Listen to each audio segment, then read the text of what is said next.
Good. All right, good evening, everyone. We will call this Zoom meeting to order. And if you don't have your agenda, the first thing we have is appointment of the middle school principal. I'm going to turn this over to Paul and Mary if they'd like for a second, and then we'll go from there. Yes, well, let me start by having Mr. Kissinger turn off his mute and introduce us to his family members who have joined us tonight. Are you sure about that, Paul? Yes, please. How you doing, everybody? This is my family here. I have Mary Jane right here to the left of me. This is my son, Evan. This is my other son, Easton, and my wife, Heather. Hello. Thank you all. Oh, and also, I believe my dad and my sister, who are East Hampton residents, are also in there somewhere. Yeah, I see some waving going on there from them. Stephen, thank you for the wave. If anybody else wants to give a wave, now's a great time. Thank you very much for joining us tonight. To our board members, I know you had the opportunity to interview Eric. Certainly, there's no more of a crucible for a principal than to start your job as a pandemic is taking place. I hope you've had a chance to read Eric's correspondence to his faculty during this trying time. His messages of calm, his messages of making sure good instruction is happening have really helped carry the building forward. It's been a real test of leadership, and I know that Mary will speak to you about how proud we are of the work Eric has done so far. Thank you, Paul. Welcome, everyone. I think we're very excited to see the next steps for our middle school. And in Eric's short time in East Hampton as assistant principal, he's already led important reform in our special education services, grading and assessment, and school culture. So we're excited to see that work continue. And I know his deep background in the middle school model and the middle school learner, as well as our community, a great fit. Okay, so with that, let's open up the board. You all unmuted, board members. And I'd like to take a motion to appoint Eric Kissinger to the middle school principal effective July 1st, 2020. Is there a motion? Motion. And that was Amanda. Second? Second, Jim. Well, Martha, Jim, we got a line of second. I want a second. All right, any discussion on that? All those in favor, say aye. Aye. Any opposed? Hearing none, congratulations, Eric. Welcome. Round of applause. Thank you. I appreciate the opportunity. Normally, if we were at a normal meeting, we would be having cake and some juice right now. So we'll have to do that when we get back into school. Absolutely. Yes. Yep. Yes, congratulations.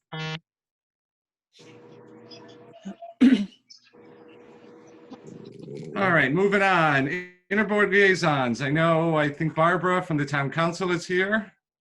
Any other town council members want to make any comments? I know, Paul, you can see if they have their hands or anything. On the education version of this, we don't have the hand raising. Okay, so Board of Finance or town council members, any comments? Chris, this is Matt Bennington. The only thing I want to bring up is for the upcoming deliberation meeting on 8/30th will not be public comment. We're intending to get the Board of Finance members all discussing the budget, but for the next meeting, there will be public comment at both the beginning and the end of the meeting. We want to make sure the public has an opportunity to comment on the budget and what has been discussed up to that point the first meeting. So just wanted to let everybody know that. Thank you. Matthew, I'll be glad to pass that information on. Okay. Labor Union, I did get an email from Neil Shalansky who asked me to read a statement on behalf of the East Hampton Education Association. Says, can you please read the following report? That EHEA members appreciate all of the positive support and resources from administration as we navigate through They this. rescheduled commencement to October 11th. Really? Oh, Yeah, You're not going to be here. I know. there we go. The positive support and resources from administration as we navigate through the successes and challenges of distant learning. Also, as we all work through the many challenges during this unprecedented time, please support students, teachers, and our public schools by standing up for a positive education budget. And again, that was on behalf of the EHEA. Update from our principals and director of curriculum. Who wants to start? Chris, I'll jump in. I think Okay. we'll go building by building. I'll be speaking later in the program around the assessment and grading policies that we're looking to move forward with. So at that point, we'll also kind of talk through the application of those at each building. I think just in summary, as we look at where we are in this process, I want to take this opportunity to celebrate each of the building principals and the administrative teams at each of the buildings, as well as Rod Moser, Director of Special Ed, because I think as we look at all the different aspects of instructional planning, student life, and student services that we're managing from afar, each member of the team has really created a virtual structure for school. Because ultimately a school is more than a building, it's a community. And so how to create virtual staff meetings, how to make sure that grade level or department meetings are occurring, class meetings are happening. We're starting to layer in additional services for students and families this week, including starting to run virtual PPTs and increasing our intervention services. So just in every direction, there's been a tremendous amount of effort to, as I look at it in different phases, there was the initial implementation of distance learning, defining what that is, and then continuing to expand so that we're really replicating as much as we can, the services that we would normally provide to students and families, just in a very different model. And I think the team has done a really good job of being problem solvers, of identifying a need and how are we going to address that. And we continue in that process.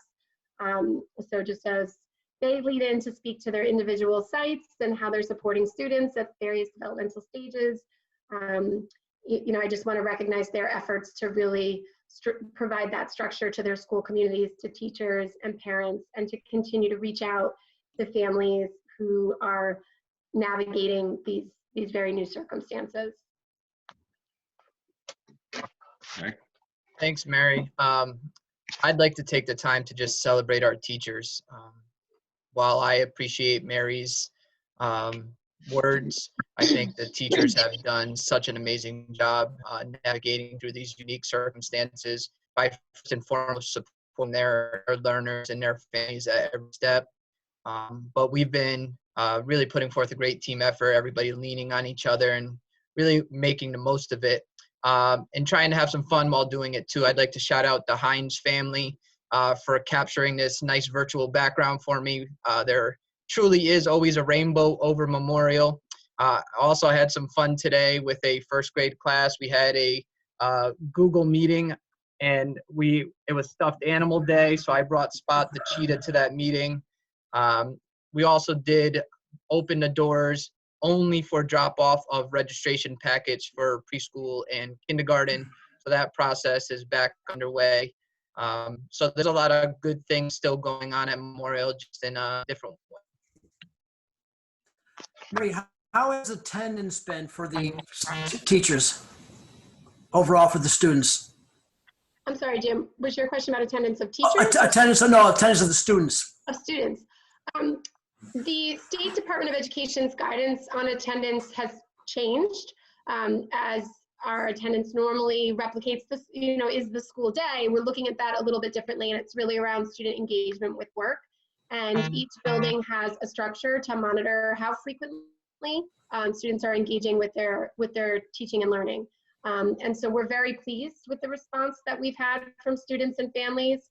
I think our teachers would tell you that they are talking to families all the time and working with students directly. When we've had concerns where we haven't been able to get in touch with someone, then we reach out to that family and troubleshoot what might be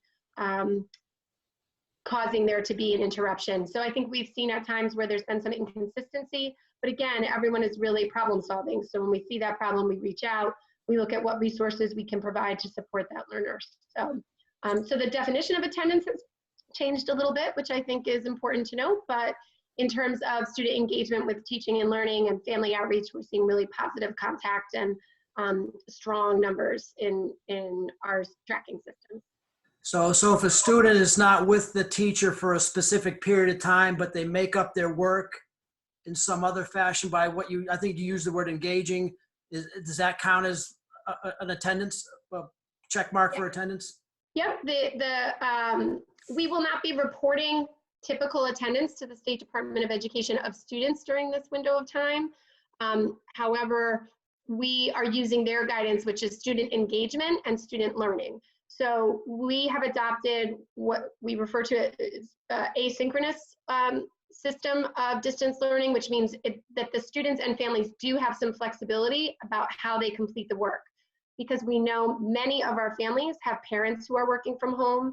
And if you're talking about a very young learner, then their parent really needs to engage with them directly. So if they have their own professional responsibilities as well as trying to teach their child, we wanted to give them some flexibility that they may need to do that in the evenings, they may need extra time on the weekends. So the teachers assign the work, then they look to collect that from the students and families, monitor student learning, plan instruction from there. And that cycle is ongoing and it's flexible for our families. But we do monitor how frequently our students are contacting their teachers, engaging in student learning. We have some online systems students are using, so we can literally monitor the minutes they're on. So we're using a number of strategies to monitor student learning, which then translates into their attendance and engagement with the work that we're providing. So it sounds like it's more flexible for the younger students, and as you get into high school, the expectations are, hey, you should be with your group. Yes, and so I think, Jim, when I speak a little later in our meeting regarding grading, that is very much part of our philosophy that as the children are older, we should be able to see more independence in the work that they're doing and therefore more consistency. But we are aware that even in those cases, there are circumstances where older siblings may be helping to care for younger siblings. We've tried to ensure that families who have multiple children in the house have enough devices, but there's a number of factors that can still require even a secondary learner to require, to need some flexibility. So we're working literally with individual families, and the teachers are being very supportive of families to work through that. Understood. Thank you. Thank you. And we'll continue. All right, so I'll continue on at Center School. Again, just want to shout out our administrative team for being such a collaborative, problem-solving group, very supportive of each other, and couldn't imagine going through this crisis through any other team. But really, hats off to the tireless work and dedication of our teachers. I'm impressed daily by what they're able to accomplish. And although it can be very easy to complain, they continue to see the silver lining and see this as an opportunity to grow their skills, make connections and even deeper connections in a strange way with the students and families, being able to meet in small groups and individually, not only with the student, but sometimes with the parent by their side, and offer any type of support, really at any time of day. They've been working around the clock, and again, just been so impressed with their hard work. Yeah, I'll just echo all of the comments that have been made so far about the teachers and the work that they're doing. Their approach has been compassionate, it's been flexible. They're engaging students in, authentic learning, social and emotional wellness. And, some of the work that gets shared with me just by the students. A teacher wanting to share and kind of expose what our students are doing has just been truly authentic, considering the remote kind of experience that we're in.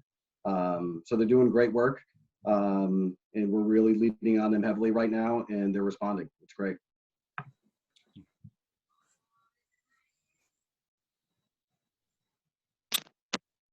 So at the high school, I would echo my colleagues that our staff has just done a phenomenal job of, flipping our model of education on very, very short notice. I get emails from parents about the level of, how engaged the students are. We talk about teachers virtually meeting with students, multiple times during the week, holding one-on-one tutoring sessions, going out of their way to really engage, make sure our students are engaged. But I think most importantly, check in on our students to make sure they're okay.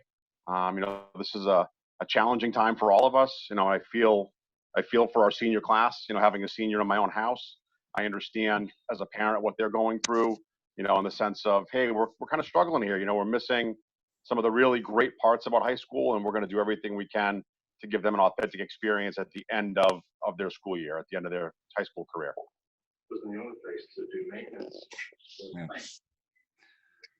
All right, Rodney Mosier, I know he's here, and I want to maybe put him on a spot. We don't hear from him that often, but any, updates on your end in terms of the special ed and the challenges you're facing? How are things going?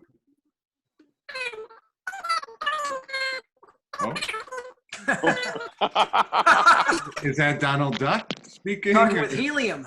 Yeah, I think Rodney's doing very well then.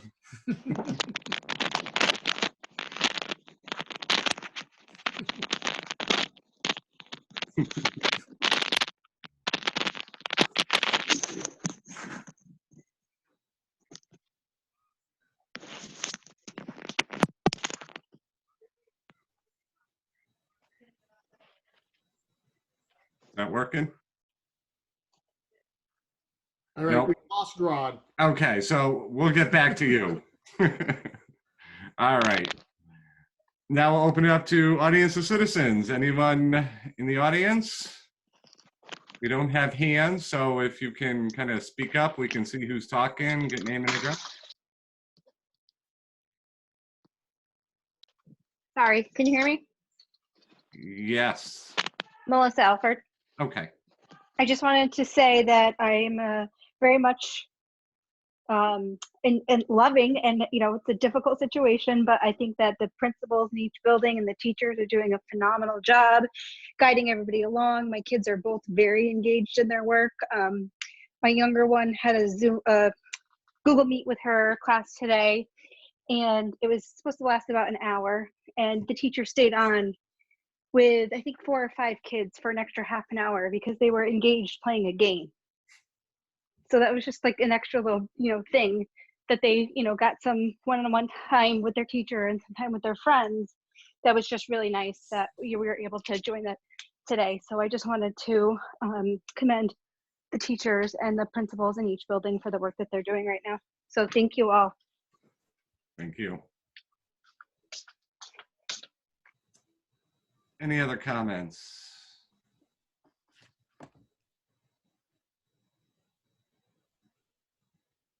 I am not seeing anyone, hearing anyone. So we move on. Motion to approve the consent agenda. Do we have? Motion. Oh, there's Amanda. And a second? A second. Nancy O. Oh, I think Jeff was waving, but Nancy beat you. Any comments on that? All those in favor, approving the consent agenda, say aye. Aye. Aye. Opposed? Okay. Communications, we have a lot going on. Superintendent's report. Yeah, so just a couple of updates. You've certainly heard from the principals at this point, but I shared with the Board of Ed, especially if you were not available to attend the Board of Finance meeting on Friday night, I shared with you some of my opening comments. Matt Bennington, the chair of the Board of Finance, asked me to share those with the Board of Finance. I sent those out. I sent those out to you. They also are in this week's update for anybody to read. But there's some important points there, as far as the importance of Chromebooks as part of this distance learning experience in education in general, and certainly in the future, Chromebooks are just going to continue to play more and more of a role in education. I want to shout out too to our cafeteria workers and our custodians. It seems like every Monday, Wednesday, and Friday we get the worst weather of the week. And last Friday it was absolutely pouring. Today was cold and raw, and our cafeteria workers are on the front line, dressed in winter coats and with their masks and their gloves on, making sure that our families get fed. We're at the point where our families, our children are receiving 7 meals a week. They do 7 breakfasts and 7 lunch a week. We do 2 breakfasts and lunches on Monday, 2 on Wednesday, and 3 on Friday. So we're at the point where it ranges from about 300 to 350. The April vacation week was the largest at 400, but nothing but high praise for these women coming in, working in the cafeteria, getting the food ready, packaging it all up, and then giving it out to families. I just can't speak to their work, the positive impact and relations it's having for our community. And the same as our custodians. Our custodians are on the front line. They're setting up the equipment. They're unloading the trucks. They're bringing all the food in, and so it's been a big service to the community. And I know the families that come are very grateful. I know that Eric will talk about this at a future meeting. It's not on our agenda tonight, but as you can imagine, we are planning for every type of virtual to live graduation event, senior event, the senior scholarship and awards night, the top 10 seniors. We're meeting weekly now by Zoom to talk about what those look like, whether they are live, whether they are virtual, whether they're a little bit of both. Right now, we've got a plan for a hybrid graduation, but of course, we're waiting to see what the state does. As you're aware, Massachusetts, Rhode Island, and some other New England states have canceled school for the remainder of the year. The latest news is that it will be a summer of distance learning, so it's possible that we will not be able to have a live graduation as this town has known it, but I guarantee whatever hybrid we come up with will be a meaningful tribute to the class of 2020. So we'll give you more on that as well. Eric is also working with next year's senior class advisors to talk about the Washington, D.C. trip. Many school groups that are scheduled to go in the fall are already pushing to the spring. I think we're looking to possibly move our trip to March so we don't get shut out of March, just in case that happens. Nothing would be worse to spend the money to go to Washington, D.C. and then not be able to get into any of the museums, or the lines are too long because they're only letting half the crowds in.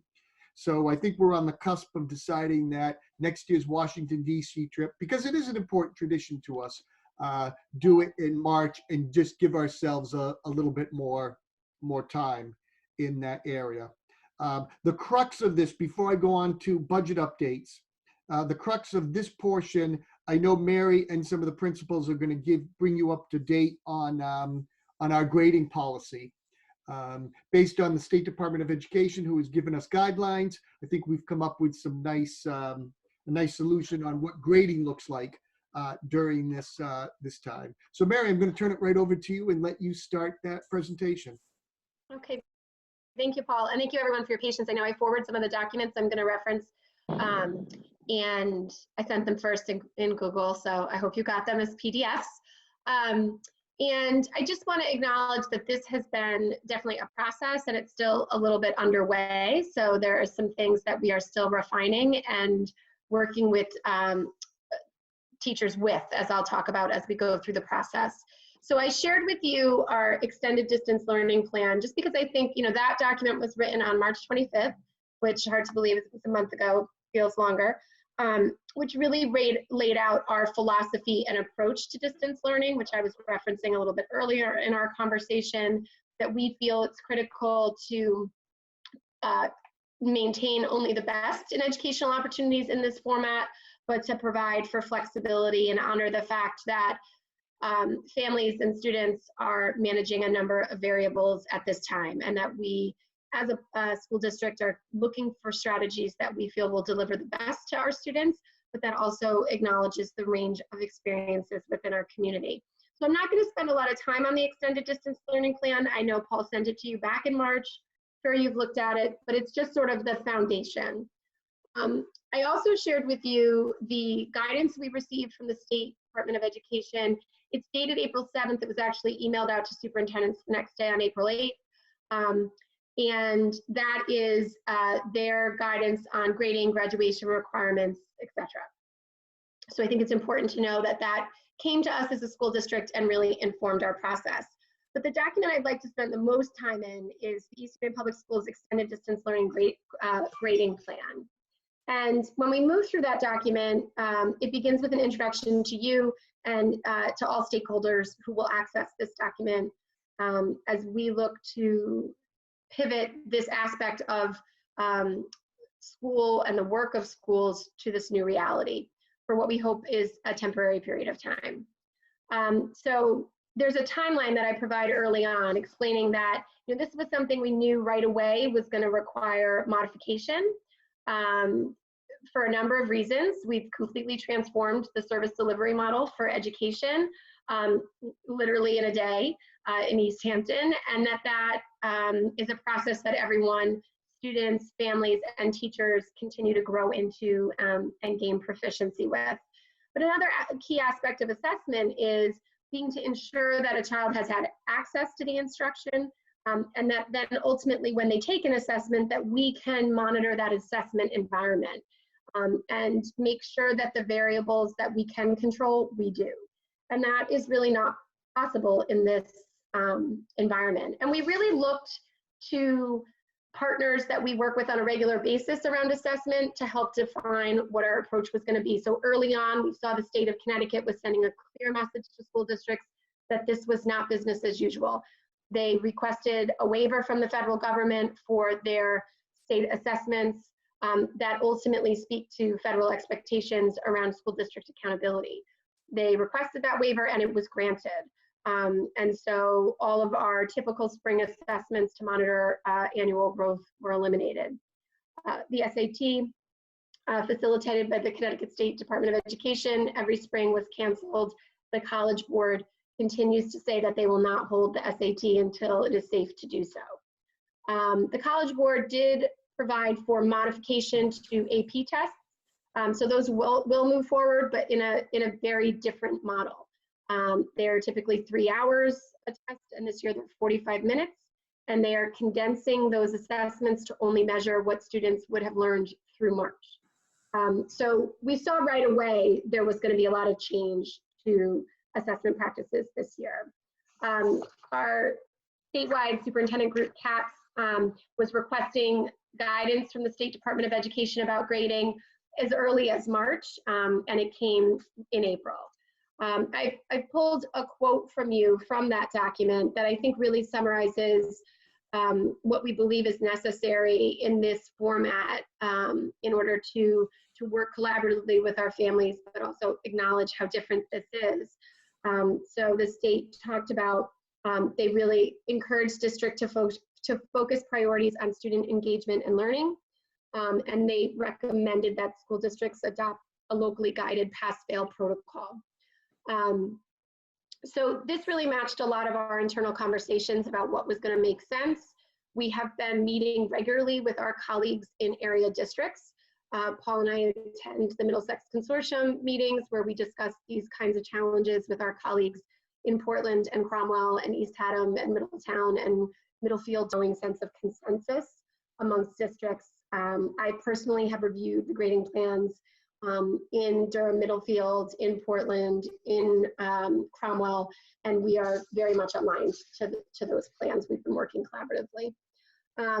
So one of our goals is to honor the state guidance, but to do so in a way that we feel is developmentally appropriate to the audience.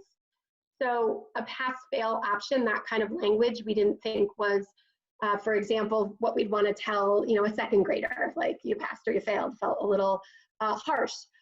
So what we believe the state's guidance is providing for is the idea that we have to give more holistic feedback and really work more in what we call the formative assessment arena, which is really using teaching and learning to provide feedback, to monitor student growth, and to modify instruction. So that's sort of a cycle of intentional teaching. So we've looked to create a solution at each developmental level that we feel recognizes the needs of the student and family and still provides meaningful feedback. So we have one model for Memorial and Center, our K-5 elementary environment, one for the middle school and one for the high school, with varying degrees of accountability.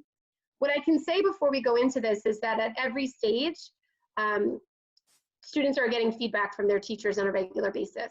And they're teaching to our grade level skills. In many cases, our units of study that would have been delivered in the school are being delivered online. It's not possible in every single case, but where we've been able to maintain that, we are. And so we continue to look to have that artifact, that portfolio and snapshot of student work to provide feedback, but obviously with modifications given the challenges of the current situation. So as you get into the actual plan, there's a set section for each developmental level, and the principals from those various levels are going to speak to that a bit. But I just want to assure you that they're talking more to year-end reporting, and that in an ongoing way, teachers and students are intersecting around student work, and teachers are giving feedback to students on a regular basis. In many cases, in small groups or one-on-one sessions, in Google Classroom as work is assigned and collected, in addition to then providing sort of grading feedback in PowerSchool at the 6 to 12 level. There are just some minor tweaks to this document that we're still working through. For example, at the K-5 level, our current progress report that we use that provides feedback on grade level standards was designed in collaboration with our elementary teachers.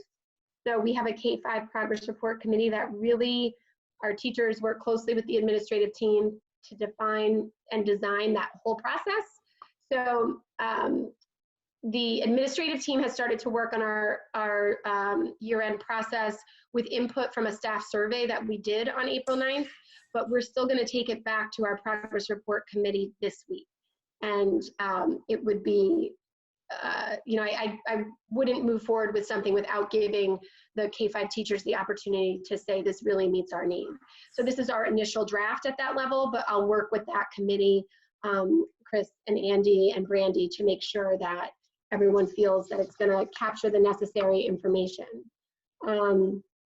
At the high school level, there's an error on the actual document I sent you today. It was my mistake. It's really just a typo, but I'll talk about that when we get to the high school level. So still refining these tools a little bit, but definitely the philosophy from the state down to our district is what helped us to make a decision about how to proceed from here. The complexity of grading varies. Obviously, at the elementary level, we're looking primarily at feedback. We're thinking about what kind of student performance data helps us to form class groupings. We continue to provide additional services to students when we see that they're not making gains. The high school level, it's totally different. We're looking at GPA, class ranks, semester courses, really different variables to consider at all levels.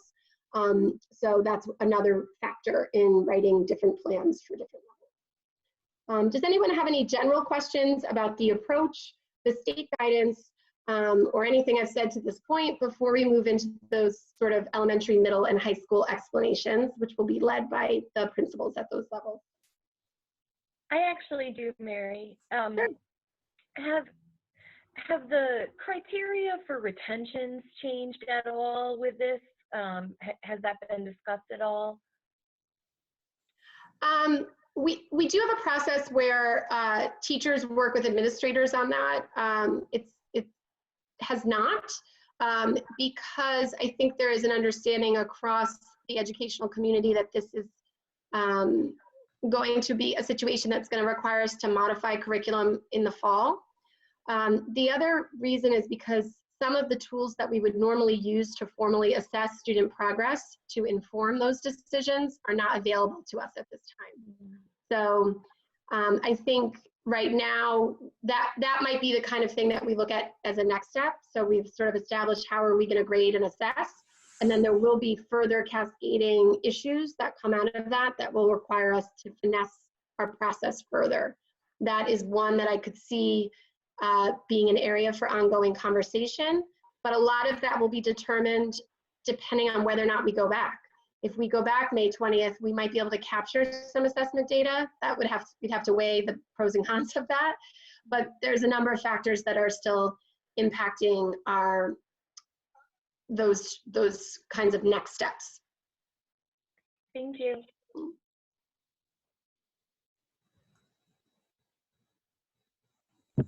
Okay, if there are no questions at this time, I'm going to invite the elementary team to start us off. I have asked that they share as much as they can what the process is prior to distance learning so that you can understand how students and families normally receive feedback. The PDF attachment that I sent you was a sample kind of narrative report. So I think Chris is going to be speaking for the elementary team. I'm sure Andy will as well, but I'll turn it over to Chris at this point.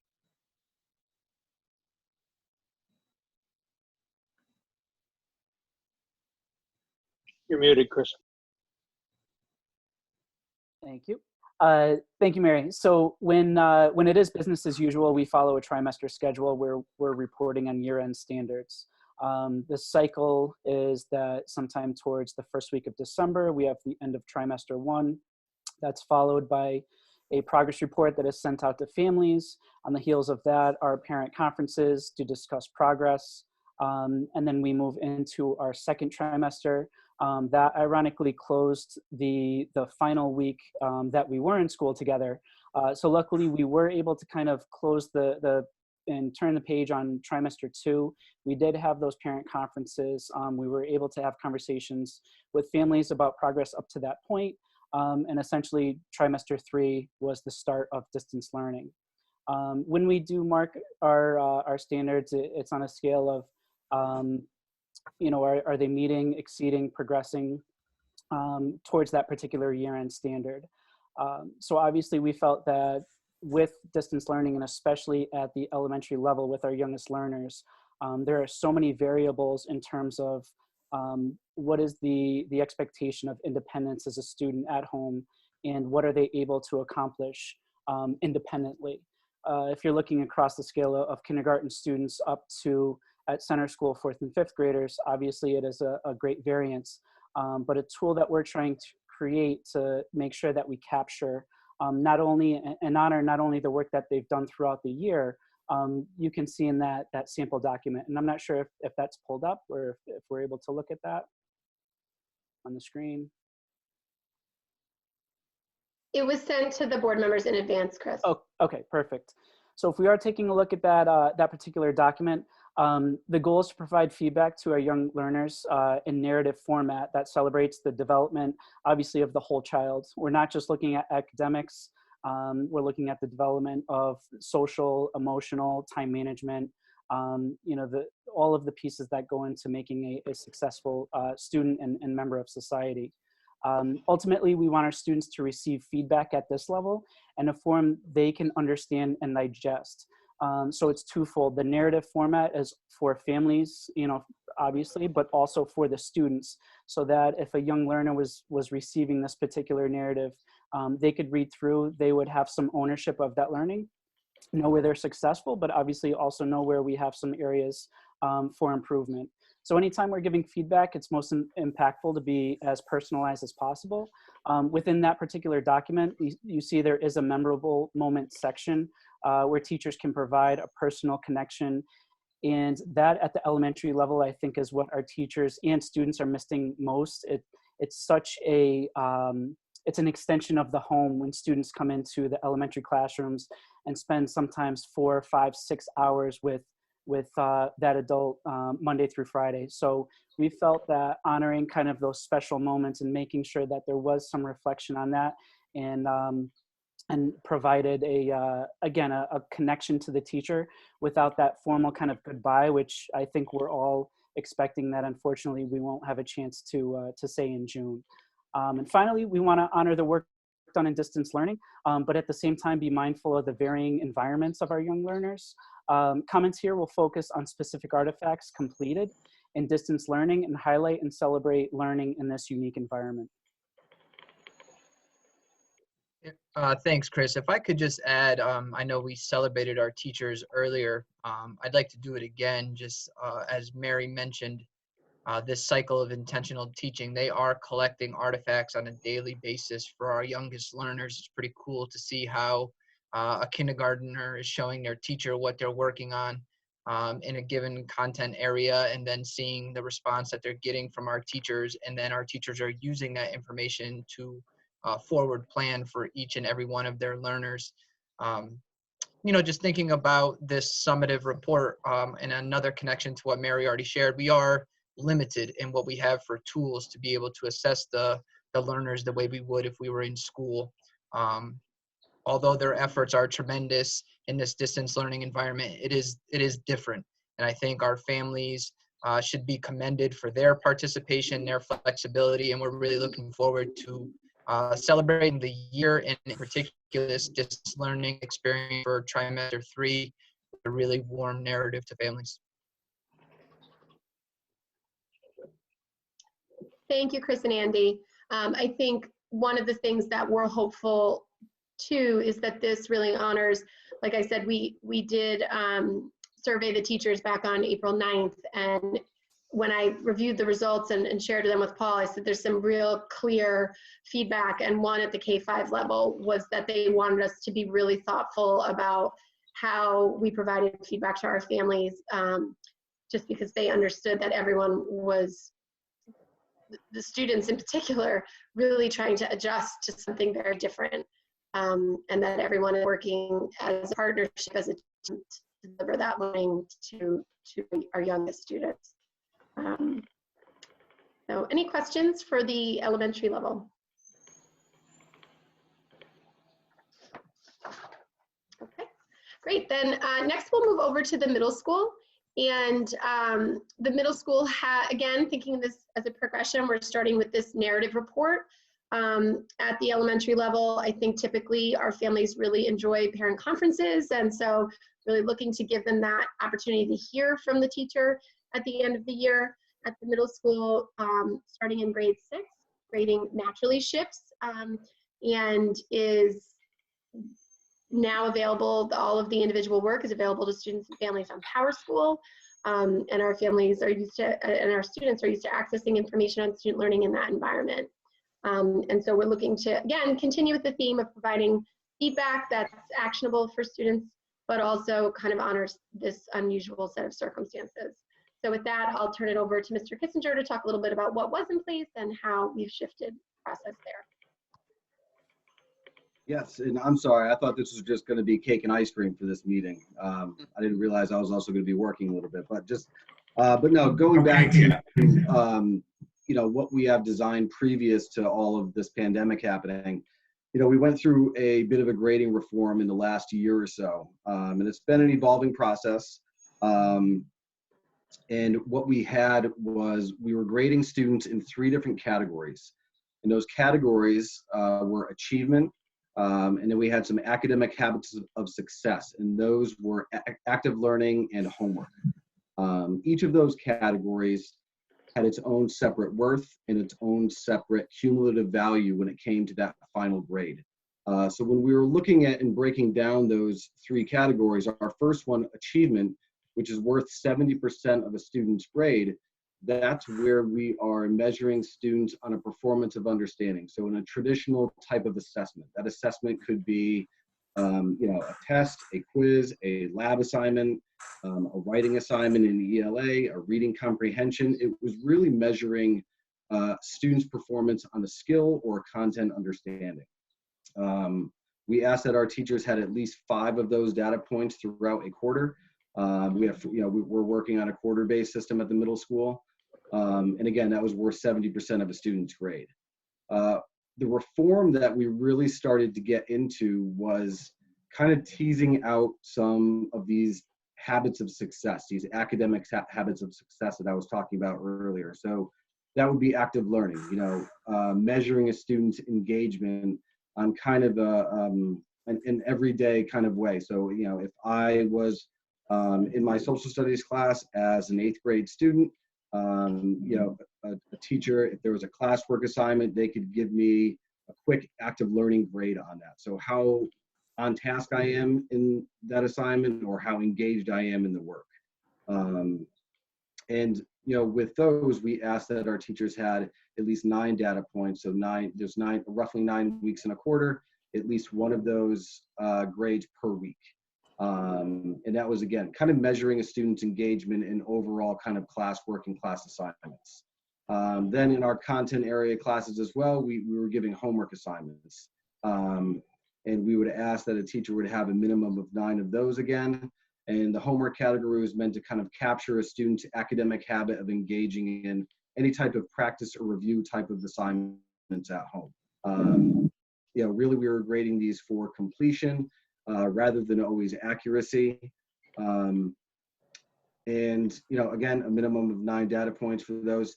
And, you know, when we talk about those 2 kind of academic habits, the active learning portion made up 20% of a student's grade, and then a homework made up 10% of a student's grade. So again, the achievement being 70, the active learning being 20, and the homework being 10%, all kind of went into that cumulative grade for a student per quarter. You know, our rubrics that we used for active learning and homework, they had 4 different kind of levels. And those, you know, those levels equated to a 55, a 70, an 85, or a 100. And, you know, those would be the grades that students would be receiving in any one of those kind of categories for active learning and homework. We did start to, just because of the nature of our specials classes not giving a lot of homework, we had them piloting a citizenship grade as well, you know, where we would really be kind of, you know, scoring a student on their kind of conduct in a classroom, you know, how, you know, just, you know, how they're performing at a behavior level or a conduct level in a class.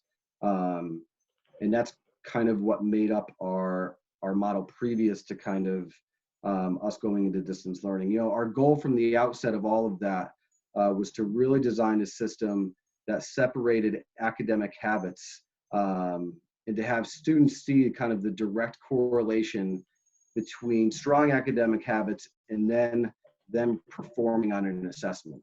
So if I'm a student at the middle school doing all my homework, I'm engaged in my classwork, I'm participating as a student, then when it came time for a teacher to give me an assessment on whatever the content or the skill that I was applying, you know, I was going to be ready for that assessment. And so, you know, that was our real big push and our goal for that reform system that we've had working this past year. Just moving into kind of what we had to do for Q4, you know, obviously that had to look very different. We weren't necessarily going to have homework grades. We weren't going to have those kind of active learning classwork grades. You know, and we wanted to make sure that our number one goal was kind of just engaging our student learning activities. So our quantitative rubrics that we were using in the previous system, we didn't really think were kind of fair representation to use for our students in their kind of remote experience. So we looked at our rubrics, we redesigned them, and it's now a qualitative rubric that offers a holistic kind of feedback to students on their assignments. So we have 4 different kind of scoring levels. You know, the top level is kind of exceeding expectations. That's, you know, where a student can really kind of demonstrate, you know, strong content understanding and advanced application of a skill, or they might even engage in some additional kind of learning activities with that assignment. You know, we have meets expectations, which is really satisfactory levels of all those things, and really the goal of where we want all of our students to be. We have approaching expectations. So there might be, you know, skill development might be, you know, less than satisfactory or developing. Their content understanding, maybe they missed the mark on a particular part of the assignment, or maybe the assignment was incomplete and they weren't, you know, all of the task requirements requirements weren't there. And then obviously our lowest one would just be does not meet expectations. And that's where we're, you know, that's when it's a point where we have to reach out to that child and that family and kind of figure out, you know, where they missed the mark with that assignment or where, you know, they're not understanding some of this content. You know, we are not having all of these performance levels. They do not have any quantitative measures. So they're not averaging into a cumulative grade. At the middle school, you know, we are not a credit-based environment. We do want to have, you know, students being accountable, but, you know, really we want to get these students engaged in these learning opportunities and make sure that we're offering them to practice these skills so there's no regression in any of those skills, and that, you know, they're going to be ready for that next grade level, whether it be 7th, 8th, or moving on to high school. So our grading does look much different for the fourth quarter, but we feel like it is developmentally appropriate for the students. It's fair for the students, and it does provide kind of that actionable feedback that we want them to kind of have. Thank you, Eric. Does anyone have any questions for the middle school?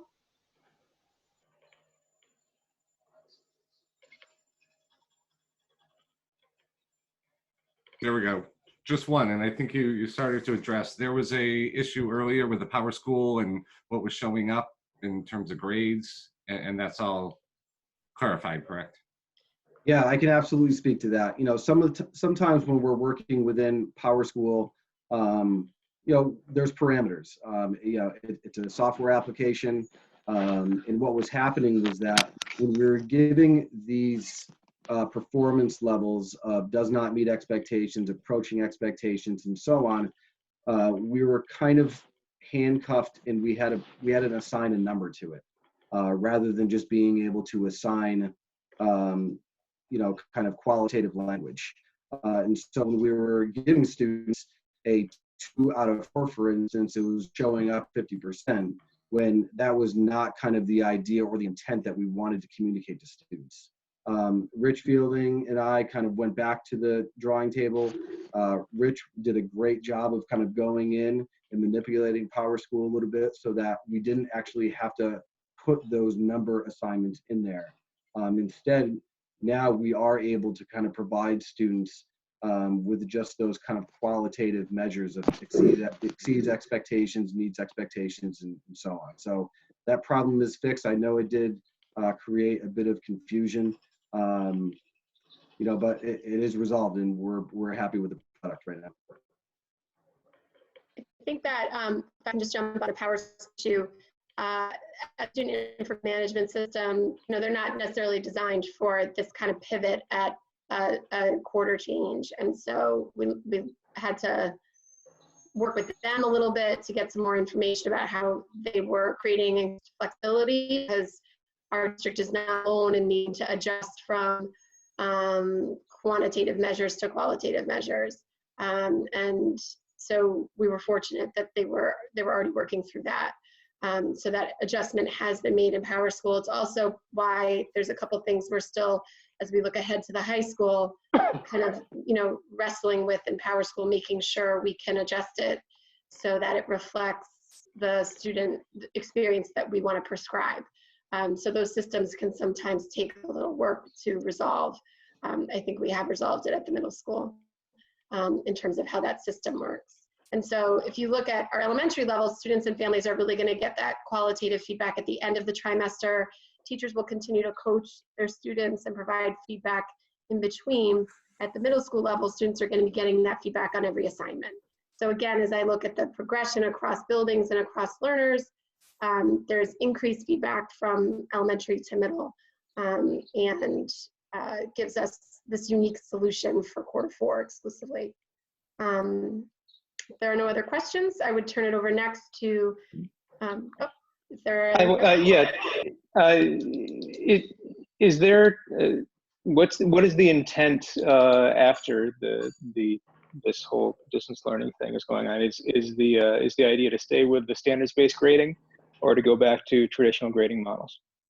Yeah, I think if you're referring specifically to the middle school, we would be We have a standards-based system, K-5, and we would revert essentially back to our previous grading structures at each building once Okay. we're not in a Yeah, distance. I was referring. Yeah, I know that the elementary levels are already standards based. I was referring to the middle school stuff. Okay. Yeah, we would go back to that system that Mr. Kissinger described initially. All of these changes are totally just in response to these circumstances, and we look forward to going back to a different system.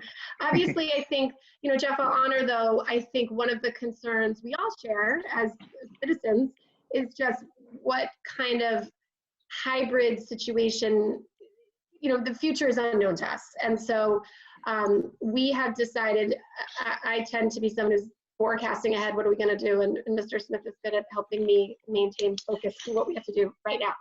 So we are focused on an end of year grading solution and feedback solution for this school year. And I suspect we'll learn a lot. And so if at the end of Q4, we're able to just go back to schools in the 2020-2021 school year without need to go back to distance learning, we would move ahead with our previous grading systems. If we find ourselves having to incorporate distance learning again, I'm confident that this process will inform future decisions and will refine and improve those systems. I mentioned a staff survey that we completed, and we are looking at, you know, year end, how we could also increase feedback and input from our parents too. So that would also inform us in next steps. But for now, there's no plan to continue this model in the future. We would revert back to our previous system. Thank you. Okay. All right, if there are no other questions for the middle school, then I'll turn it over to Mr. Werner and the high school team. And before, Eric, I'm just going to apologize because I made a mistake and I want to honor that in the document. If you're happening to follow along on the document that I provided you, our grading plan, there is an error, that is mine. Under East Hampton High School, there are 2 bullets. There's a direct link to Eric's plan, and then there's another bullet that shouldn't be there, and I apologize for that. Please disregard it, it was my error. Thank you, Eric. Just wanted to acknowledge that. No problem. So at the high school, up until the end of Q3, we really worked through a traditional grading model. When we left school on Friday the 13th, ironically enough, you know, we had already had 6 weeks of our Q3. So we felt to honor the work that we had done throughout that time frame, we would stick with our traditional A, B, C, D, and F model, you know, tests, quizzes, assessments, assignments, all the work traditionally did in school. And with the shift, you know, and this is really based and steeped in guidance from NEASC, from the Commissioner of Education, from our fellow shoreline schools, as well as what we're hearing from all the colleges and universities, you know, to a shift to a model that really kind of does no harm to students. And in so doing, it's an opportunity for kids to strive to be incredibly successful, as we have many students that are, but also recognize that some students are struggling under this distance learning model. They tend to, you know, need certain structures to be successful. So what we're going to do for starting for Q4, which is really this week, is to give students opportunities to ensure they earn credit in their courses while, you know, honoring the work of our teachers and our students. And instead of a straight pass-fail system, it's sort of a modified pass-fail system where students would receive for Q4 an A, a B, pass or fail or an incomplete, which would be an administrative decision. So if students, you know, were highly successful and were striving and were having a good level of work, you know, they would still be able to get a 97 or a 92 or an 87, and that would factor into their Q4 grade.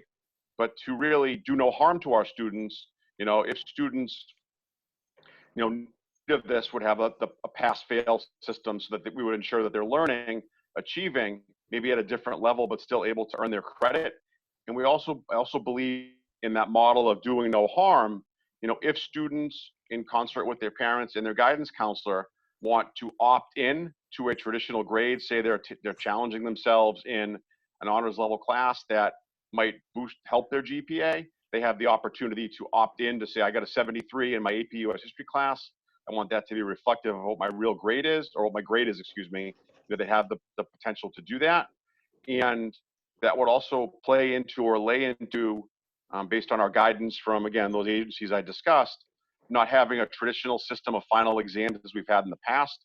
but encouraging our students along with our teachers to have opportunities for project or some type of mastery-based learning on a final assessment, so students can demonstrate. It could be a traditional exam, it could be a project, a paper, a presentation, or some other model that the teacher wants to look at for students to demonstrate what they've learned throughout this process. There are some power school entities that we're still working out, but in the conversations that I've had, we would be able to allow A's and B's to calculate into class rank for students. I know that's important to many of our students in our traditions. A pass would not calculate into class rank, but students would get their credit, but it wouldn't calculate their GPA unless they opted into the C plus grades.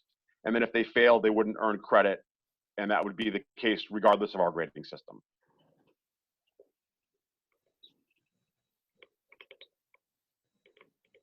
So as I said earlier, lots of additional variables to consider at the high school level.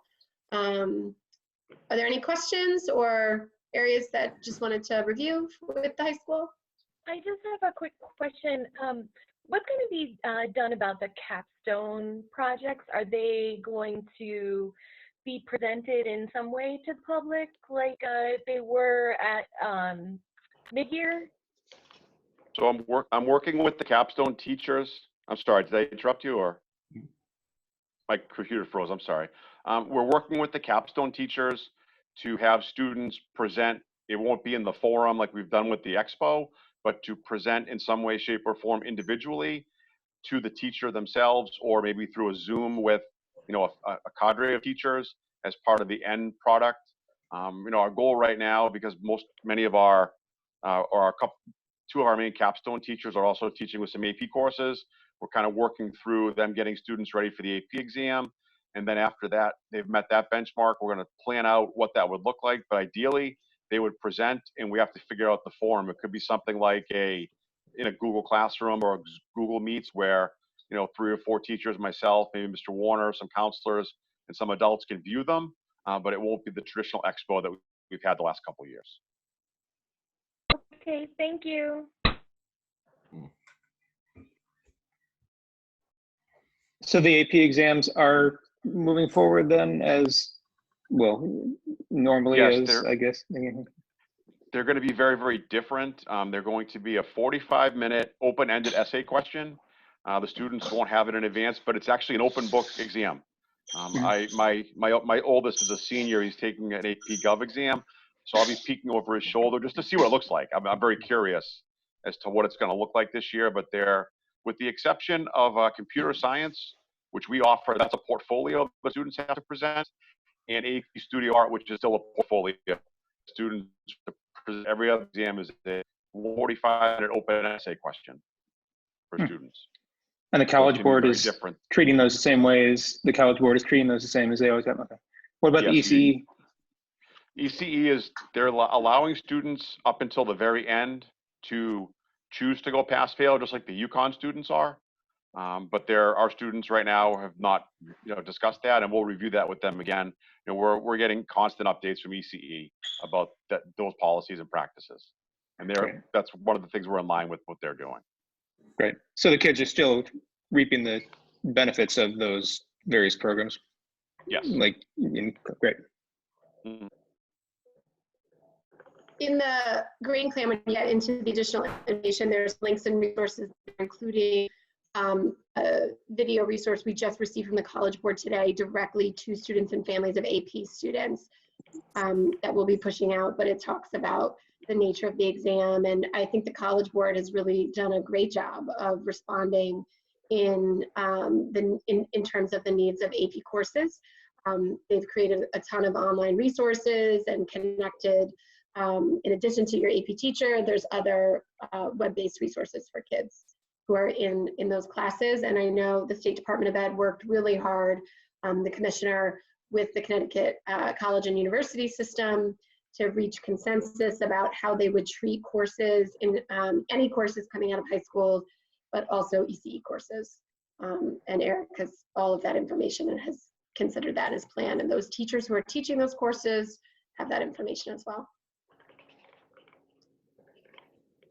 So at this point, as I said, we're still going to consult with our elementary team on that end of year progress report. We have a little more time there because of the way they report out to children and families, but we want to make sure that they're comfortable with our solution. And I think the middle and high school, because we were starting Q4, we knew we had an urgency to this work.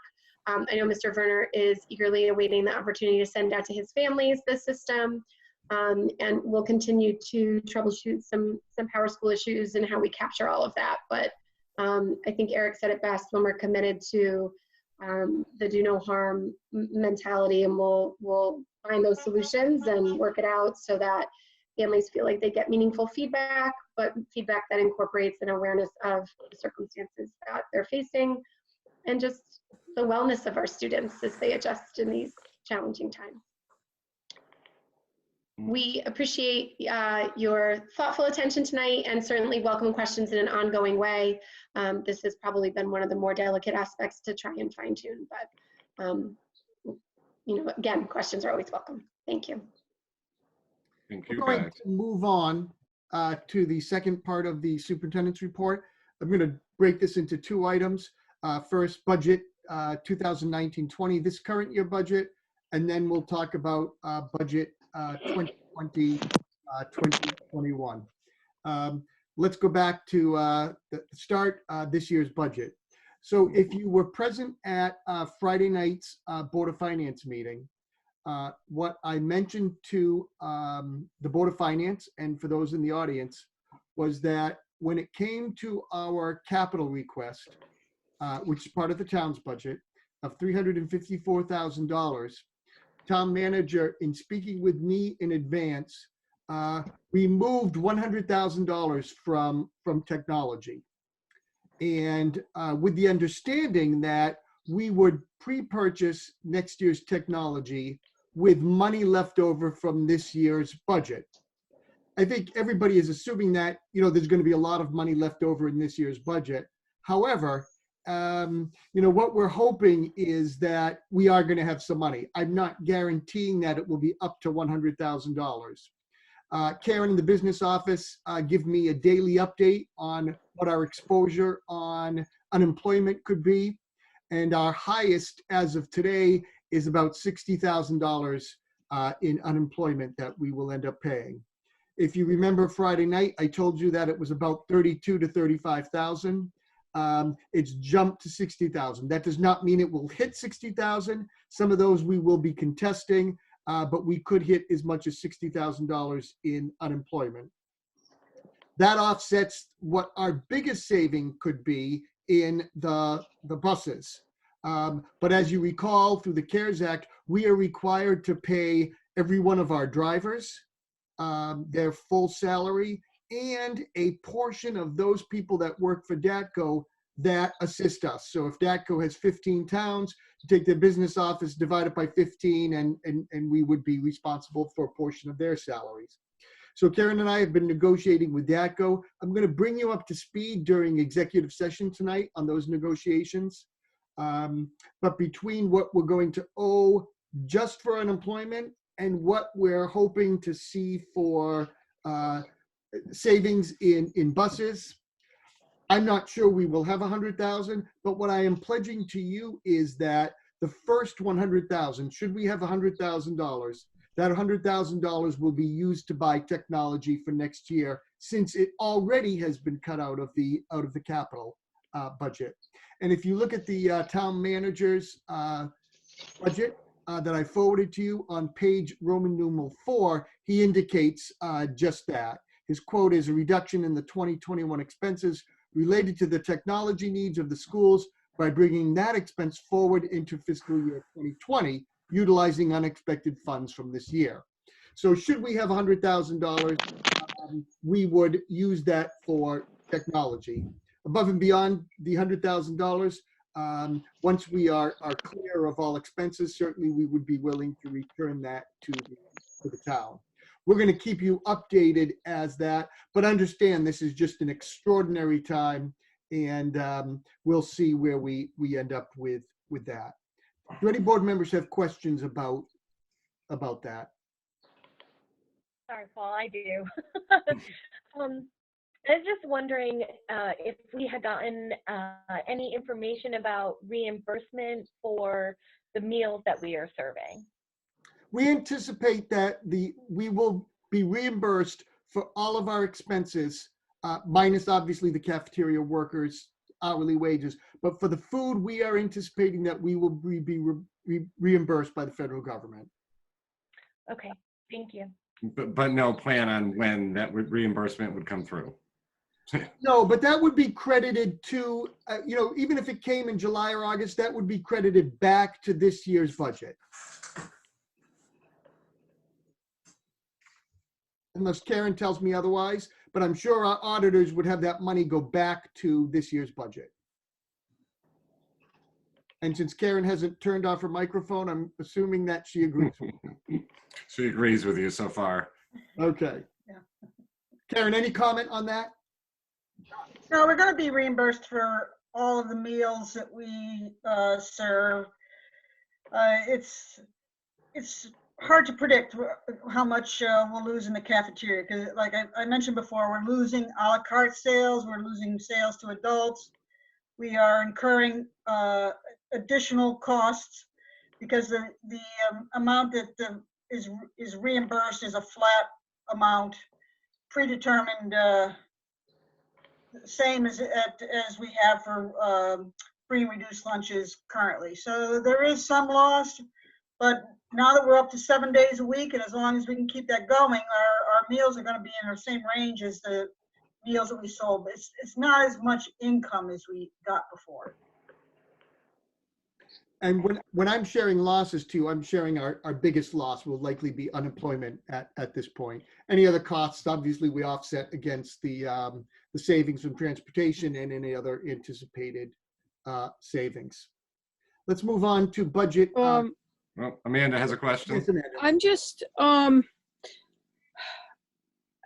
not sure I'm understanding this with the Chromebooks. I mean, I'm hearing anticipated savings and money being cut from capital. I'm assuming there's also going to be additional expenses that, like, I can't imagine that we're going to come out of this having saved money on the balance of it all. And especially with the Chromebooks, I would assume there's going to be a little bit of additional cost because they're getting much, much more use than they might typically. I mean, students don't normally bring Chromebooks home with them and use them every day the way they are now. Like, I'm just a little concerned that we're going to end up trying to say, oh, we don't need this, we don't need that, and then we end up not having the things that we need. Yeah, so let me make it very clear. We will need Chromebooks next year. And Rich Fielding did a very nice job explaining to the Board of Finance about our Chromebook fleet that was out. And just to give you the statistics, about 75% of our fleet is out in the hands of parents or students and parents and families. The computers that technically are not one-to-one, about 50% of those computers make up part of that 75%. A lot of those computers are near end of life. So if they weren't at end of life, being used every single day, and obviously in distance learning, the computers would get used a little bit more than they would during the school day. In fact, probably much more than they would during the school day. But that is a consideration. I think our plan is, and it's got to be important that the money we have left over to 100,000 that we purchase Chromebooks. Don't forget we're actually behind a year. We need new Chromebooks for grade 6. We need new Chromebooks grade 9 and grade 10, and we really need Chromebooks to supplement some of the carts that we have on a regular basis at Memorial and Center. They're going to reach the point where they're just not usable. So Chromebooks are a concern. And just to your point, the town manager, in presenting the most reasonable budget to the town, made cuts. And it was felt that, people understand technology and the need for technology, and it would be appropriate for the Chromebooks to be purchased out of any funds left over for this year. So as the budget is presented, what was requested in technology in $354,000 is now at $254,000, with the understanding that $100,000 would be used to purchase the Chromebooks. So yes, it is a kind of a question mark, Amanda, as to whether there will actually be $100,000. It's our goal to have $100,000. I'm not sure we're going to quite get there, especially when our exposure to unemployment jumped $30,000 between Friday and today. But understand that that's our high end of exposure. If there's no other comments, let's start talking about next year's budget. Board members, on the calendar that I give you, I'm going to update that. I put Thursday night's Board of Finance meeting and Monday night's Board of Finance meeting at 6 p.m. Both of those start at 6:30. I'll send you the Zoom links when I get them and the correct times. As Matt Bennington told you, Thursday night's Board of Finance meeting is no public comment. It will just be the Board of Finance members talking among themselves now that they've interviewed all the town departments and the Board of Ed. And then Monday, May 4th, that meeting a week from tonight, it'll already be May 4th, a week from tonight. There will be time for public comment as the Board of Finance does their deliberations. So I'll update both of those to you. A question came about, and if you haven't checked your email today, I certainly understand, but there was a question from one of the Board of Finance members about potential stimulus dollars. I touched upon this very briefly at the public hearing on April 20th, but let me just bring you up to speed on that. As part of the federal government plan, there are stimulus dollars coming to each state. Each state can decide how those are divided. The way the funding is going to work, it will be based on Title I funds. Title I is designed for education equality, particularly to make sure that low-income students, that you're able to close gaps and provide an equal education to students of low income. As you can imagine, we do not get much Title I money in East Hampton. Our 1921 amount is $51,845. Just to put that in perspective, the city of Hartford gets 16 million. Bigger towns like East Hartford get 2 million, and we get $51,845. So what they're saying is your stimulus dollars will be based on that amount, likely to be 80%. So what we can anticipate getting is about $41,476 in stimulus money. That's not a lot of dollars.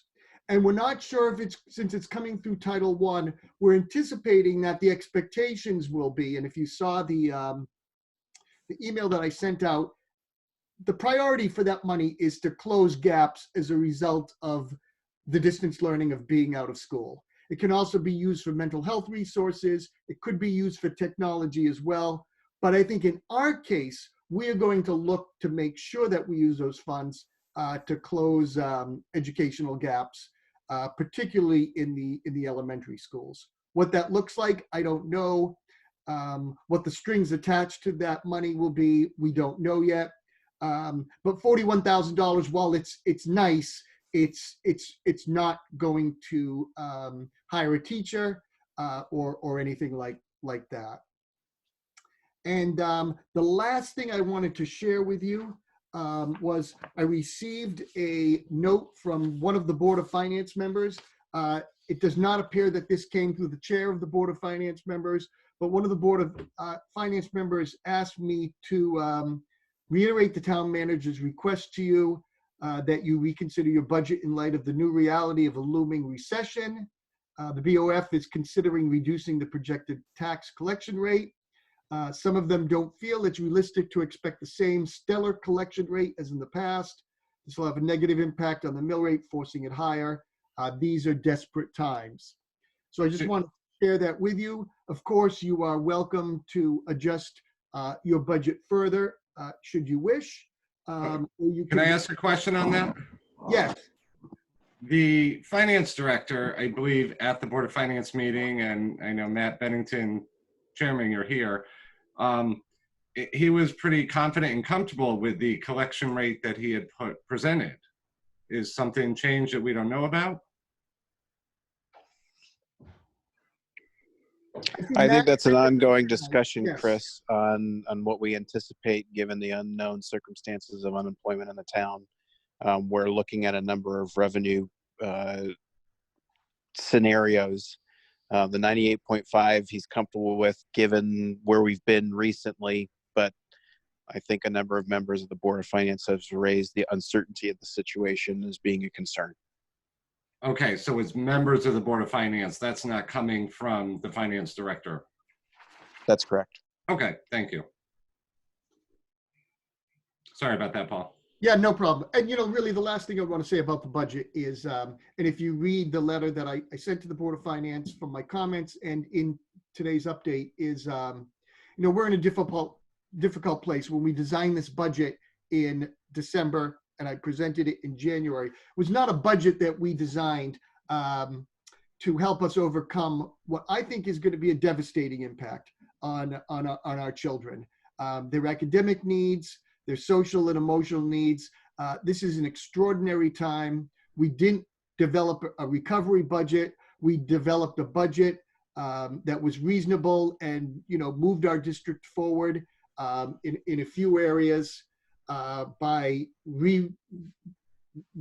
moving funds around to get what we fully needed. You know, I got an email from a parent today, and we're talking about grading. And I got an email from a parent today just asking for help because the student is overwhelmed. They're concerned about their grades. Mom's much more concerned about the mental health of the child. You know, everybody is concerned for different things. And we know that when our kids come back, we know right now that our kids need support academically. We know they need support socially and emotionally. And, you know, I'm very sensitive to the needs of the town, but, you know, you pay me to advocate for the children of this town as well.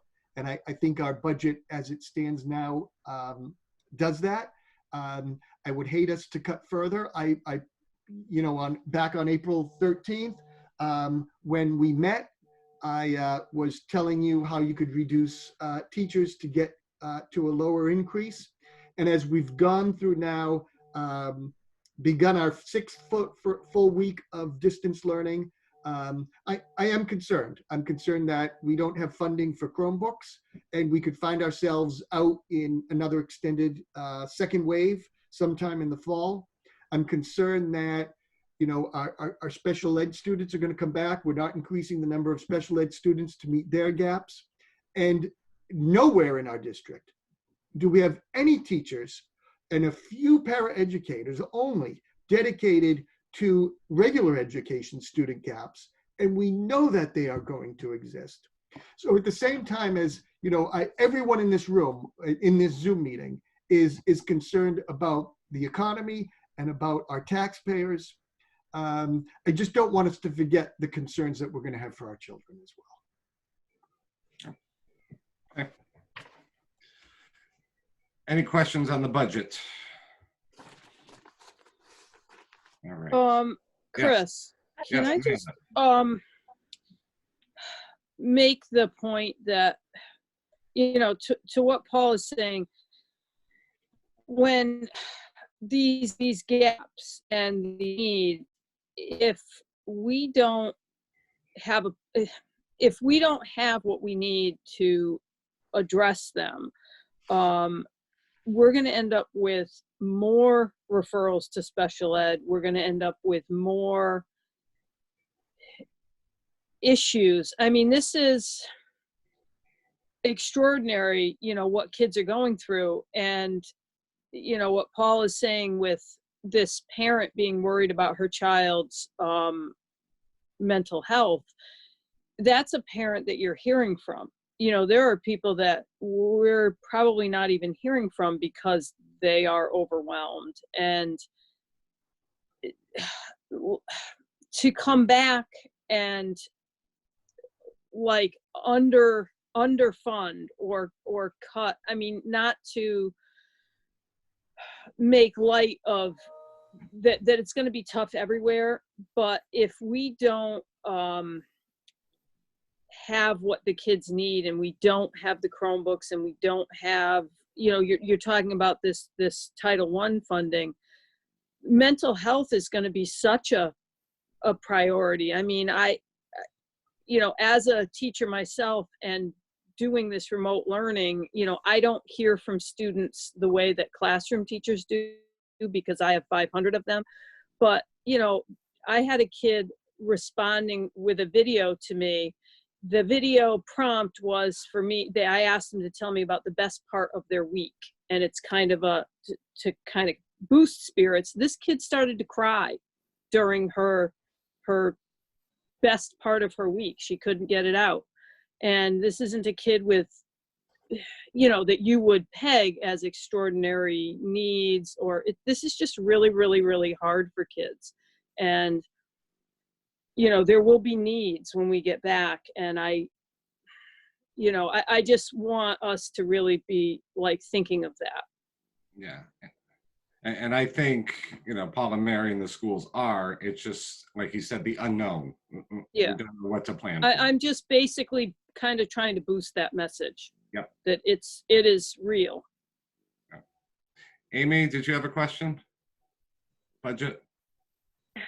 I just want to kind of echo what Amanda said. I'm concerned about the Chromebooks, about us ending up in a distance learning situation again next year, and not having the equipment to give to our students.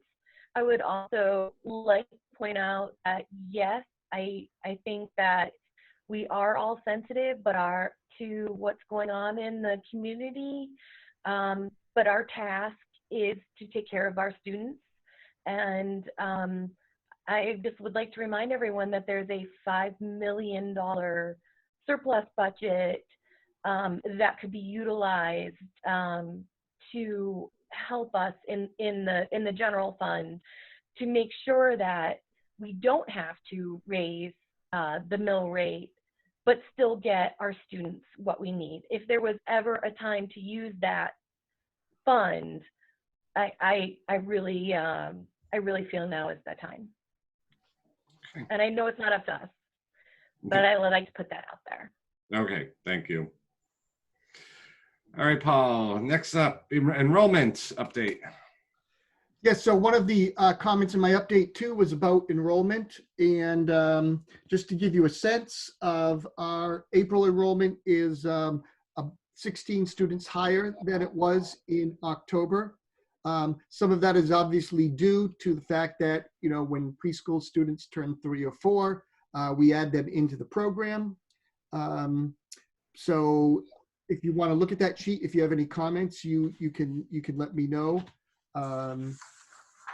You know, I know there was some concern that we have a declining enrollment, but you know, I think I can tell you that we have seen 2 smaller kindergarten classes, and you know, over the 2 years, we've cut much more than just 2 teachers to make up for those, each being 1 section smaller. Not only have we reduced those numbers, we've reduced all the grade levels of down to 6 sections, with the exception of grade 4. And obviously, we've had other teachers cut throughout the district. High school is going through an increase in enrollment, and they are still 2 teachers down from where they were, actually 3 teachers down from where they were just a couple of years ago. So I think our budget is slim to begin with. Our enrollment is, if we're seeing smaller kindergarten classes for the near future, you know, that's 1 teacher per year, basically. That's not cutting out as large of a group as we've been cutting. Okay. East Hampton 2030, what do you have planned tonight for that? Chris and Andy, who were kind of the two people that spearhead a lot of this, we're just going to, we never formally presented it to the board. They just have a short presentation to bring you up to speed on that. Okay, perfect. And I'm going to share my screen if I can open that.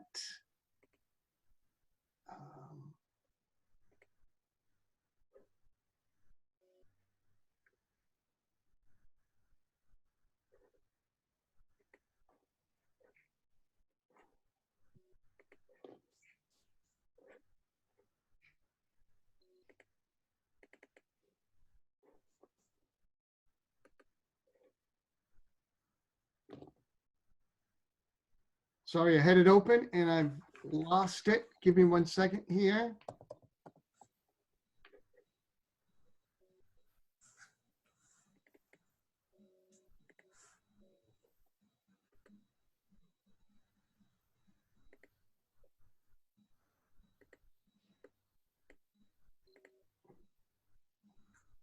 Can everybody see the presentation?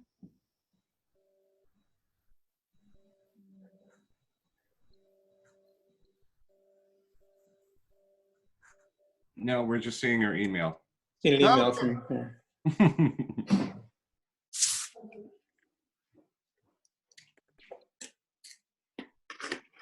you see the presentation now? Yes. Okay. All right, thanks, Paul. To start, there's so much to celebrate from the work that we did as a team and as a district to come up with our East Hampton 2030 vision and mission. Thank you to Paul and Mary for the guidance, to Chris and I as we spearheaded this exciting effort. The families were great. We got over 230 responses on our initial survey. We were able to talk to 15 to 20 students from grades 6 through 12 who provided some very interesting and valuable feedback that steered the work. And then we moved to the Superintendent Advisory Council, sat in on a session with Mr. Smith and some parents to discuss what's to come. And then we had Board of Ed and community involvement in our steering committee. Mr. Smith, if you could go to the next slide, I think we landed on something that's daring and unique to East Hampton and something that all stakeholders can get behind and work towards each and every day. Mr. Sullivan is going to speak a little bit to the philosophy and some of the foundational stuff we did. Yeah, thank you. Vision statement's our ultimate goal as a district. While it's a statement of what we hope to see in the future, we absolutely know that our work begins immediately to open doors to inspire every learner to dream, discover, and achieve. And I'd have to say the vision was not something that we settled on as a committee. After a creative process, some wordsmithing, and revisiting a few key terms, we took this statement and displayed it. And as we all kind of sat back, there was a moment where everybody was like, yes, you know, this is it. This is what we can get behind, which was nice to see that collective excitement towards our new vision. All right, Mr. Smith, we could go to the next slide. So here we see the full East Hampton 2030 document. This kind of has a dual role. It acts as both a standalone document, but also as a complement to our profile of the East Hampton graduate work. Next piece that I'll discuss briefly is the mission statement that clearly identifies what we do and how we plan to open doors for every learner. Through these statements, you will see the DNA of the 230 survey responses from the community. And as a committee, we were proud of how we tied that together. And our final mission statement reflects the steps our district will take to achieve this vision.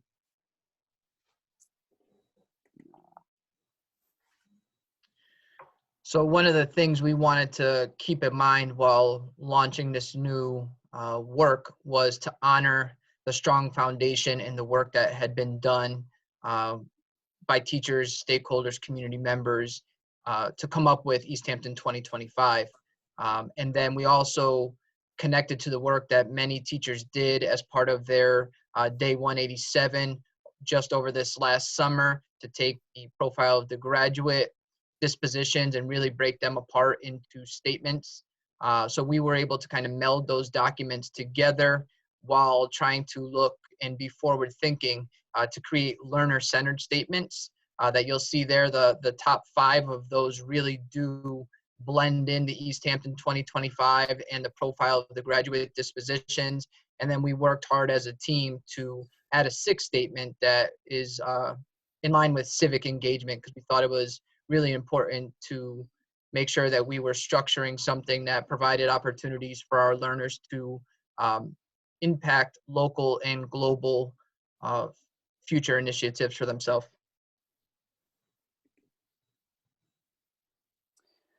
And finally, plans for the future. We don't feel it's enough to just have this document on paper. We want to make it to come alive, obviously, within the district, but also let all of the districts around Connecticut, as well as the nation, know what we're all about in East Hampton. So we had two kind of exciting ideas that we still may be able to pull off with rolling this out through some of our summer mailing, but also having sort of a video that encompasses everything that we're about through our vision and mission, and hearing from our students more specifically. If you do a quick YouTube search, you can find these all over the place.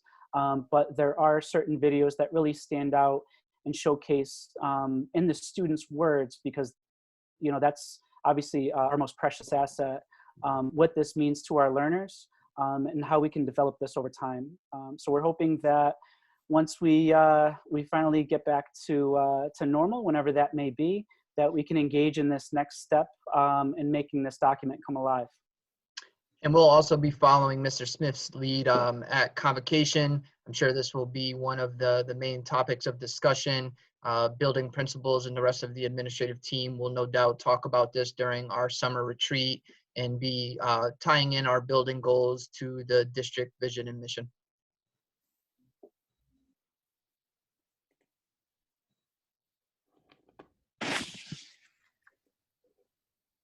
Very nice. Any questions? Yeah, it seems like one of our most important documents has kind of taken a back seat, unfortunately, during COVID-19.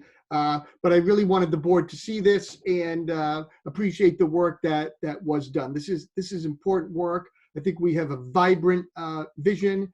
Our mission statements are important, and that document is now aligned with the profile of the graduate, so we don't have multiple documents that don't hitch together. If we were not in COVID-19, I think we would be doing a big celebration and honoring the people who helped put this together. But in the meantime, it sits and we're living it. But we will make sure that next fall it is blasted all over the place. Good.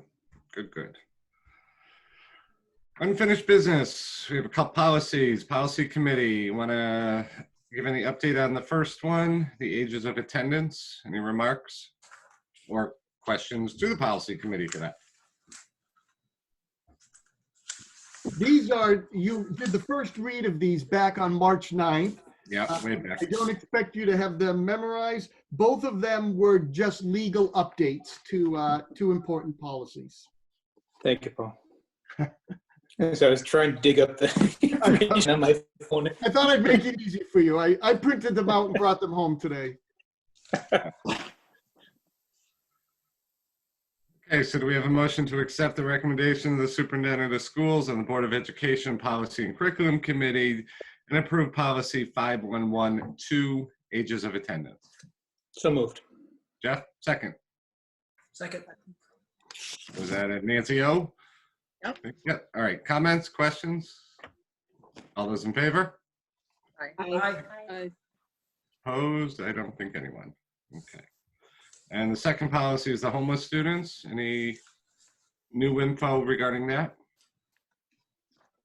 No, not at all.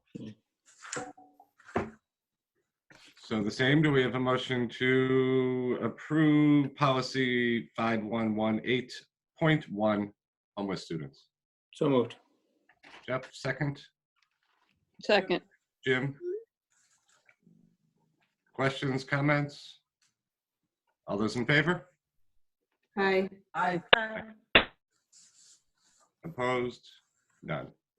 All right. Thank you, Policy Committee. New business. We need we have our schedule for our meetings. starting in August. I believe that calendar is starting, correct? Correct. Yeah, and that goes through the year. We have the second and fourth Mondays still at 6:30. I know we have it listed as meeting in the T-Bell. Obviously, we could. But if the new town hall opens in May, and if we are out of this Zoom life, I know we had talked about at one point alternating, one meeting a month there, one meeting at the T-Bell. I don't know if you want to put that in the policy or just wait until it happens and then adjust it. We will, when we send this out to you, Rosemarie will update it so it says high school T-Bell. Why don't we plan on, let me check with their schedule first. Yeah, like we said, you know, have either our first meeting of the month or the last there, whatever works for their schedule. Once we open the building and find out the scheduling, we'll update this form to you. Okay. Amy, was that you? Question? Yep. Yeah, I know I brought this up before when we were talking about this, but I just want to ensure that we are still able to televise, live stream our meetings. I think that's really important. And I just, before we decide to have meetings there, I want to ensure that we're still able to do that.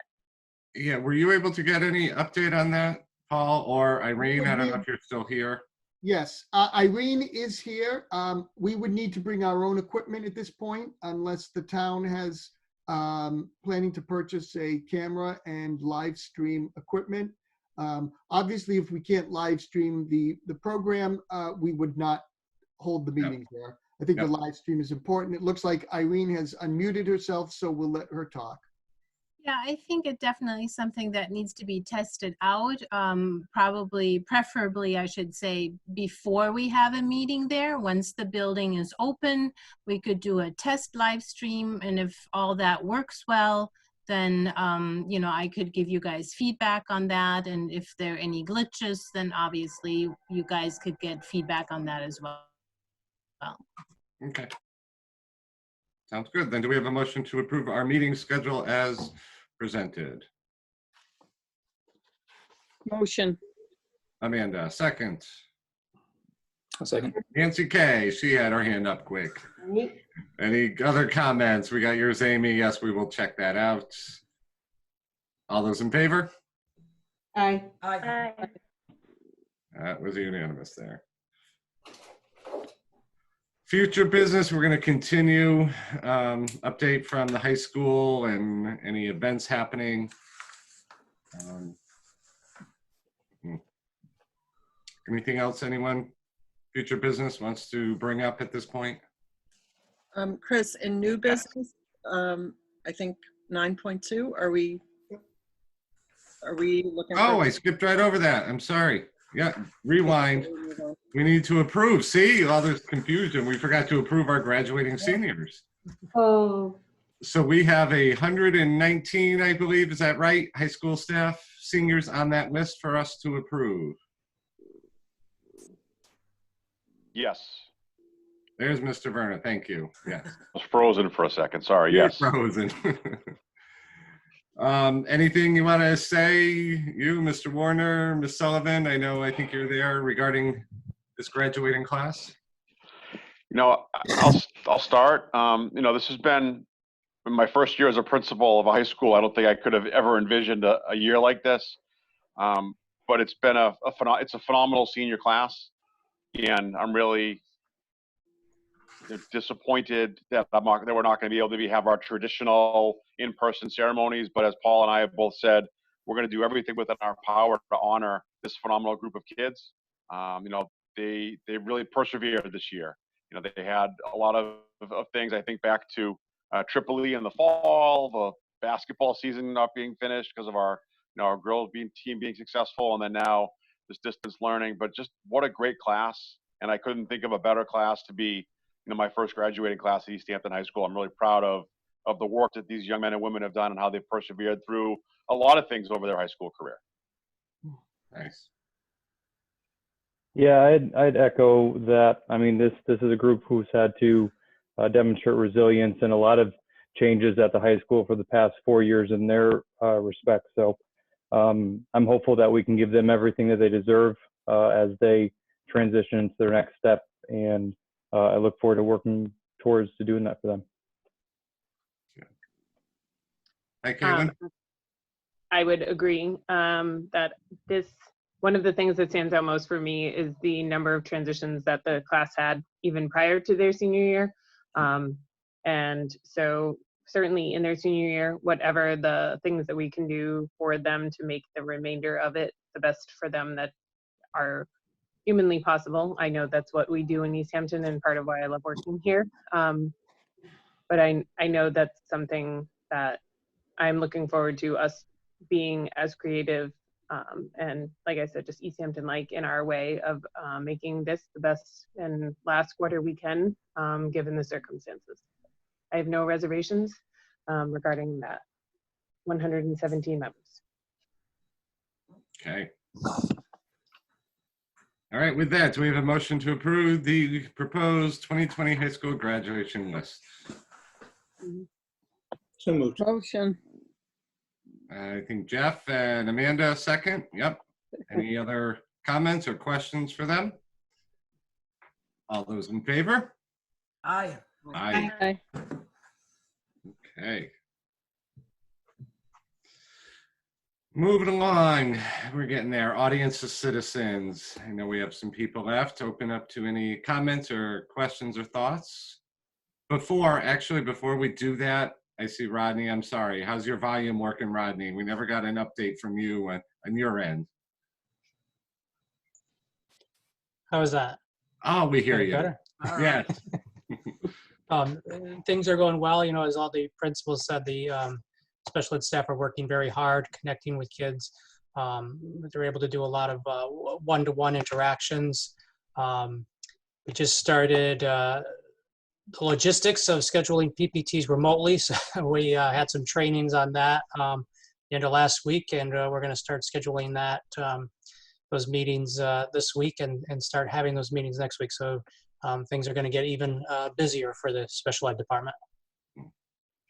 And we've been talking about technology a lot. How is that holding up on your end for your student needs? Very well. We've had opportunities with a lot of vendors that have provided programming that's been supportive of us. They were like Teach Town and Social Express that's helped support some of the services that we're providing to the kids.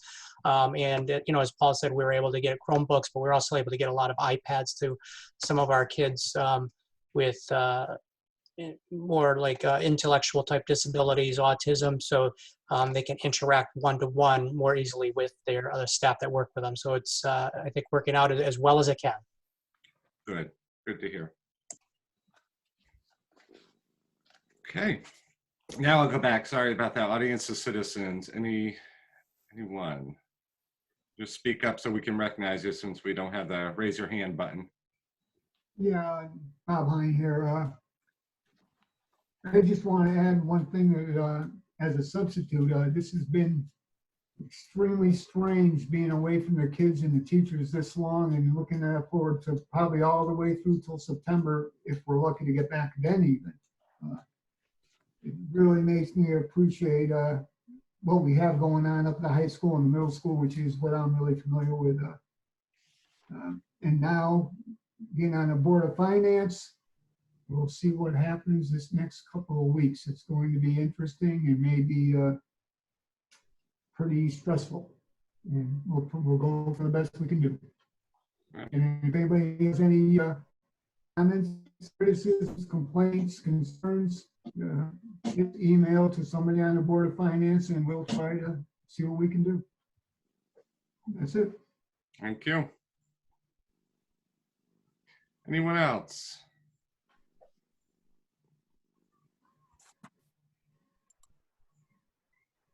Irene has a comment. Yep, there's Irene. Yeah, hi, sorry. Yeah, I just wanted to echo high school administrators' sentiment that this senior class has really gone through a lot. Just to put things in perspective, Mr. Werner, you're their 4th principal in 4 years. And I just wanted to thank the administrators and the high school staff for all the care and consideration to give to the senior class. Thank you. Yeah. Thank you. And I wanted to know, I actually used the raise hand button. Did that come up anywhere? Yes, it did. I didn't realize that we had the raise hand feature because I don't see that in mine. Yeah, I'll explain to you how that works afterwards. And Tanya does have her hand raised. Okay. Hi, Tanya. Hi. Can you hear me okay? Yes. Okay, great.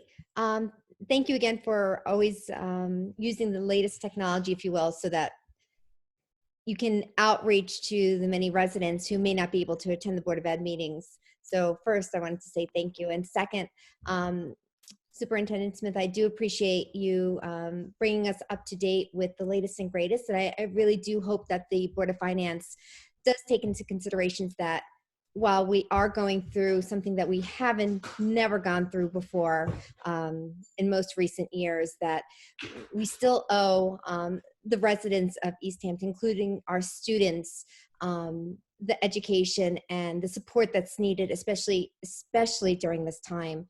And while I'm really hoping that this is a short-term effect, if you will, education still continues, still goes on. So we still do need support from the residents, the support from the boards for the children to be able to continue the education. So thank you. Thank you.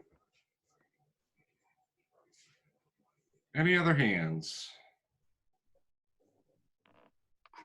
Okay, hearing none. At this point, the board is going to go into executive session for some negotiation updates.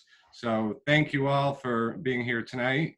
Where's Eric Kissinger? Congratulations again. There you are. We'll be talking, and good night to everyone. Thank you.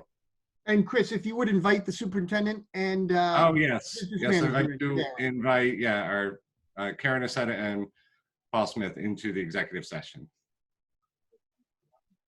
Thank you all very much. Everybody. Thank you. Have a good night. I'll stop recording. Thank you. Have a nice Thanks, evening. Rosemary. Yep, have a nice evening. You too.